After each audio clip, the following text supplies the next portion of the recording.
We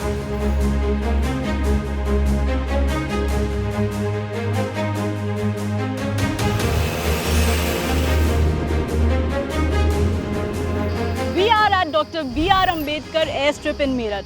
For the Aam Janta, it's all about private jets and pilots. But in reality, there is much more to it.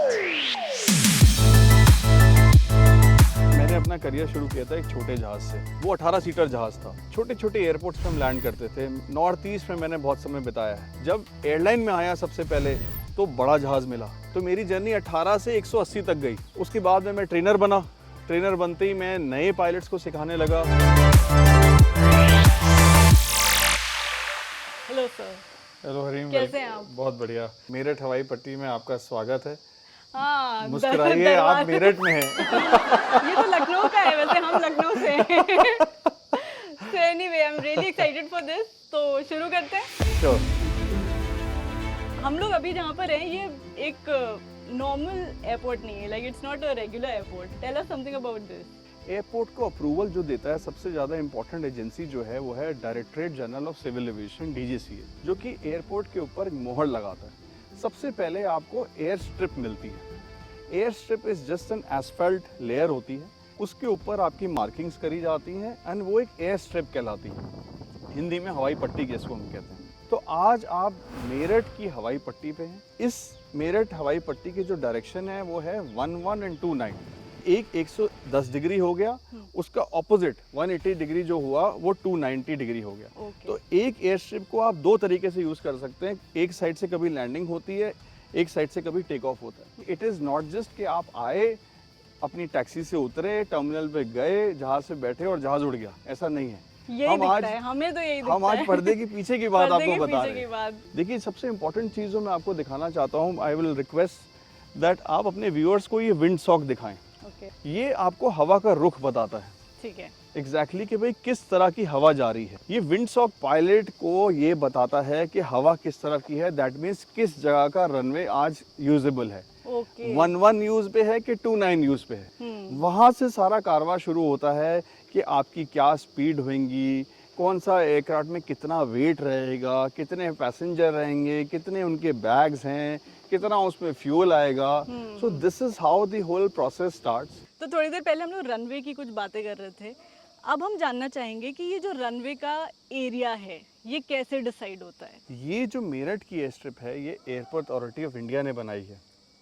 किस दिशा में आपको runway बनाना है, ये एक पूरी team होती है जो कि आके सर्वे करती है। वो आसपास की टेरेन चेक करती है। The aircraft always takes off in the wind and it lands in wind.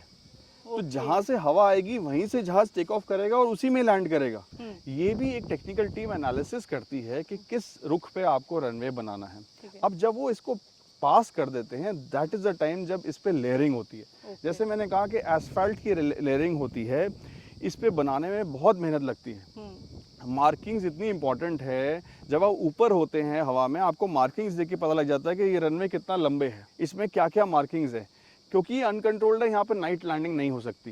तो जिस किसी को भी मेरठ एयर स्ट्रिप पे लैंड करना है वो सनराइज और सनसेट के दरमियान लैंड करेगा। रनवे की क्योंकि हम लोग बात कर रहे थे, ये जो लेंथ होती है ये कैसे डिसाइड होती है, और प्लेन की स्पीड और ये सब जितने वो जो पूरा मैथ्स होता है ना उसके पीछे का, वो थोड़ा समझाइए हमें। एक जहाज का वेट सबसे इंपॉर्टेंट चीज होती है। They call it all up weight. कि अगर एक जहाज टारमैक पे खड़ा है, जहाँ पे हम खड़े हैं यहीं से जहाज क्रॉस करता है। तो अगर एक जहाज जा रहा है जिसमें पैसेंजर्स नहीं है, फ्यूल नहीं है, उसके वेट को ऑल ऑफ वेट कहते हैं। जब इसके अंदर पैसेंजर्स और फ्यूल भर जाता है तो एक जहाज की कैलकुलेशन उसको कहते हैं टेक ऑफ वेट। तो पायलट को ये ट्रेनिंग दी जाती है कि उसको हमेशा मैक्सिमम जो लिमिट है उसके कम रहना है।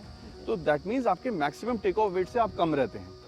पायलट के पास वो पूरी कैलकुलेशन आती है, उसके पास एक सॉफ्टवेयर होता है जिसमें वो डालता है सारे इनपुट्स एंड वो फिर आउटपुट निकल के आता है कि आपकी आज की स्पीड्स ये होंगी and it changes by the minute.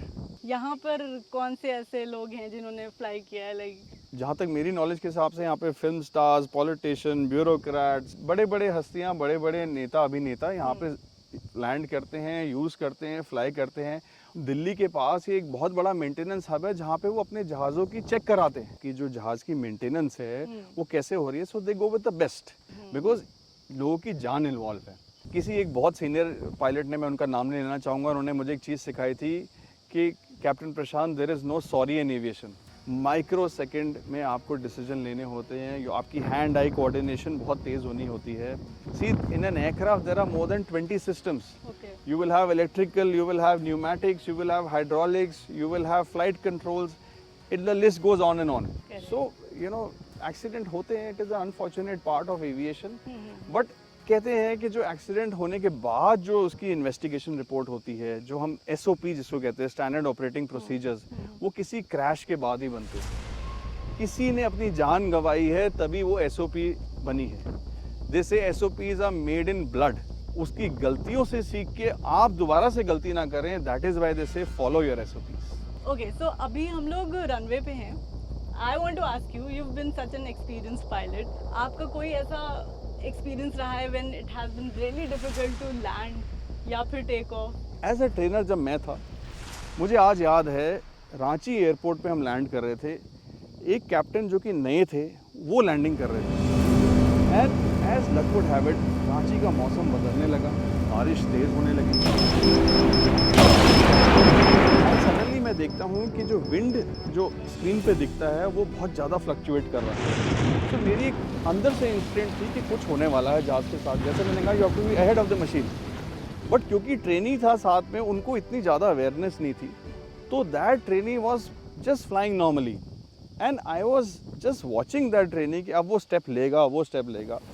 Because delay हुआ तो एयरक्राफ्ट में वार्निंग सिस्टम्स होते हैं जो एक्टिवेट हो गए, तो वो पायलट को वार्न करते हैं कि मौसम बदलने वाला है, डू समथिंग। तो उन्होंने लेट एक्शन लिया, एयरक्राफ्ट का वार्निंग सिस्टम एक्टिवेट हो गया और हमें फुल थ्रॉटल, जिसको कहते हैं टोगा थ्रस्ट, जो कि टेक ऑफ और गो राउंड, उसको शॉर्ट फॉर्म अगर उसको टोगा कहते हैं, उसका जब हमने यूज़ किया तो उसको हमने फुल थ्रस्ट मार के जहाज़ को फिर से ऊपर लेके गए। एंड वो जो ट्रेड ऑफ था, आप सोचिए 50 फीट 100 फीट से अगर आप जहाज़ को ऊपर लेके जाएंगे तो कितना जी फोर्स लगेगा, कितनी 1000 पाउंड्स ऑफ इंजन की आवाज़, और लोगों का वो हाई ट्रेजेक्ट्री, तो पैसेंजर्स का पैनिक। तो ये सारी चीज़ें एविएशन में होती हैं। एंड ऑब्वियसली आपको, जैसे मैंने बोला, हाईटेक एयरक्राफ्ट्स होते हैं, इतने महंगी मशीन्स होती हैं, वो आपको वार्न करती हैं, गाइड करती हैं, and you have to be head of the machine, और एक्सीडेंट ऐसे ही बचते हैं। तो अभी हम लोग ने बाहर बहुत सारी चीज़ें आपने यहाँ पे बता दी, but I am really excited to go inside there, जहाँ पर वो एयरक्राफ्ट हैं जिनके पास हम जाएंगे, जिनके अंदर भी हम जाएंगे, तो private jets, and I want to know a lot about them.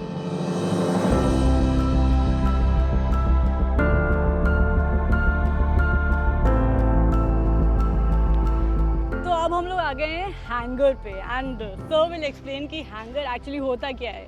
देखिए, हैंगर स्पेस जो एक होता है, एक एयरपोर्ट का एक बड़ा इम्पॉर्टेंट, एक integral part, it has to be covered. देखिए, ये ऑटोमेटेड दरवाजे हैं, क्योंकि इतनी महंगी मशीन्स हैं, करोड़ों की हम बात कर रहे हैं, तो जाहिर सी बात है उनको आपको सेफ गार्ड करके, प्रोटेक्ट करके रखना है। मतलब एक तरह से हॉस्पिटल है ये एयरक्राफ्ट का। You can say that, right? That's right. Okay.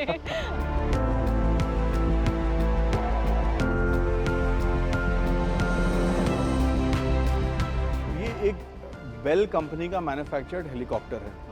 हमने इसको देखा है that you know business houses like Ambanis, Adanis, Tatas, they use to fly these helicopters a lot, उनके पास भी ये फ्लीट में है। एंड इसका प्राइस भी बताइए, let's see if we can afford this.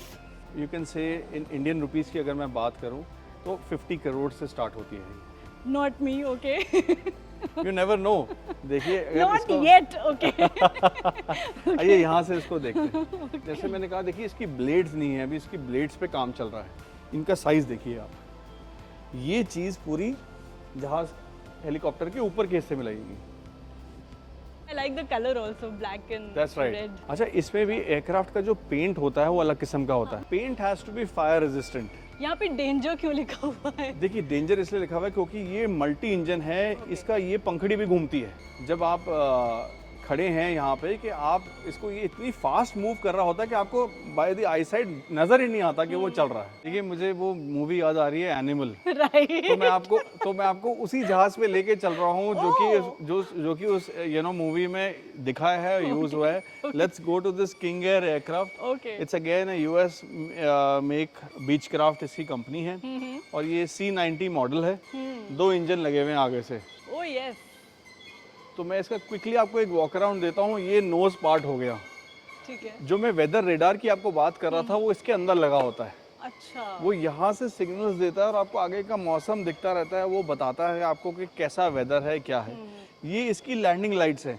अगर आपको लैंड करना है तो ये लाइट्स मैंडेटरी ऑन करके लैंड करना पड़ेगा। दूर से दिख जाएगा कि ये एयरक्राफ्ट आ रहा है। एयर ट्रैफिक कंट्रोल जो बाइनोकुलर्स लगा के ATC में बैठे होते हैं उनको दिख जाता है। ओके। इसका नोज व्हील हो गया। ये इसके शॉक अब्जॉर्वर्स हैं। इसको ओलियो स्ट्रट कहते हैं। अब ये इसका इंजन पार्ट हो गया।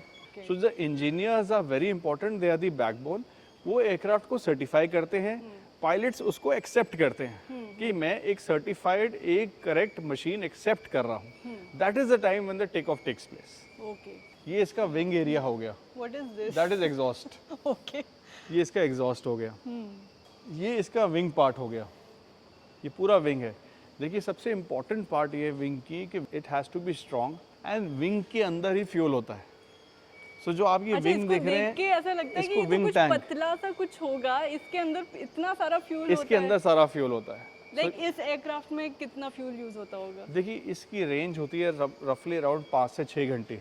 तो you will have approximately 2 ton fuel इस एयरक्राफ्ट में। एंड इसमें फ्यूल लाइक फिल कैसे करते हैं? इसको खुलता है और वो जो फ्यूल ब्राउजर ट्रक होता है वो ऊपर से आता है, इसके ऊपर से फ्यूल भर देता है। देखिए एक बहुत इंपॉर्टेंट पार्ट मैं दिखाना चाहता हूँ व्यूअर्स को। ये जो आप तारे देख रहे हैं, these are static डिस्चार्जर्स।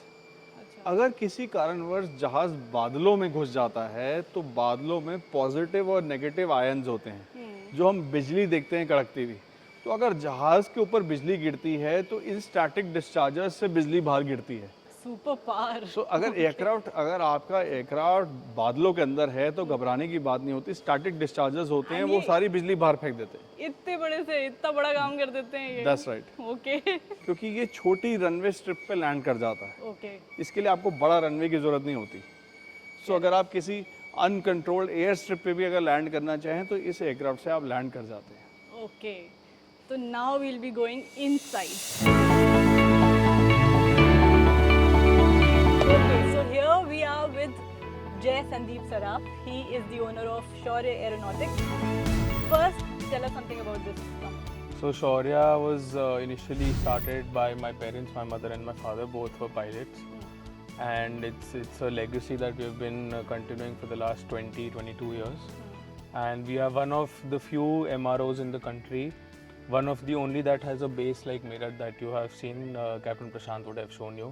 And so if you're flying some very important people, I'm sure this aircraft... Yeah, it definitely is a very valuable asset to our company. Right. This aircraft, for example, is a C90 which costs roughly around 60 to 63 crore rupees. 60 to 63 crore rupees, and it's Okay. a 4-seater aircraft.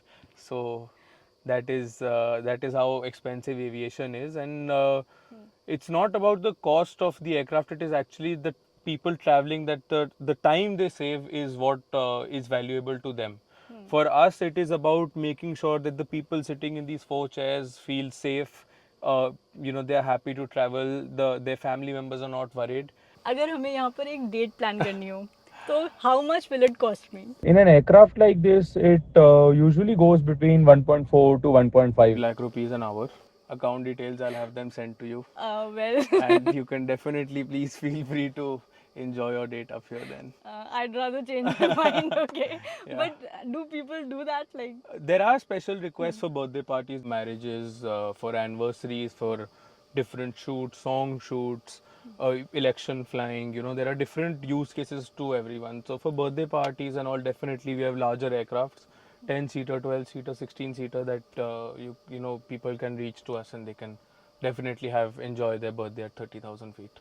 And because हम लोग अभी मेरठ में हैं, UP में हैं, so like Akhilesh Yadav, Yogi Adityanath, Like obviously now Mr. Adityanath, he's a CM, so he flies in the helicopter provided by the government. But before that also, especially when they are going for any private events, they definitely take charters from us. okay, so Yeah. that's a lot of interesting information here. What are we going to So do now next? we're going to go with the ground run of this aircraft, which is basically they're going to start up the engines.